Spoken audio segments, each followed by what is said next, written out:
भाभी, जी देवर जी। आज मेरे कॉलेज से कुछ फ्रेंड आ रहे हैं आपको देखने के लिए। अच्छा, हाँ भाभी, और कुछ अच्छा सा खाना बना देना उनके लिए।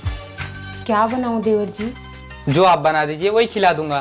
पर देवर जी बनाऊं क्या, आप बता दोगे? एक काम करिए भाभी, आप काजू पनीर बना दीजिए। काजू पनीर? पर देवर जी मुझे काजू पनीर बनाने नहीं आता।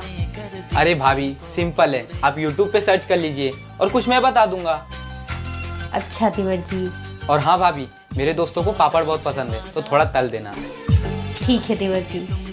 और वैसे आज भाभी आप बहुत खूबसूरत लग रही हो। थैंक यू देवर जी। अच्छा ठीक है, मैं जाता हूँ मार्केट से सामान लेके आता हूँ। ठीक है देवर जी। देवर जी जी भाभी। वो काजू भी लेके आइएगा। ठीक है भाभी। ठीक है देवर जी। आपकी शादी कौन से ईयर्स में हुई, कमेंट करके जरूर बताइए।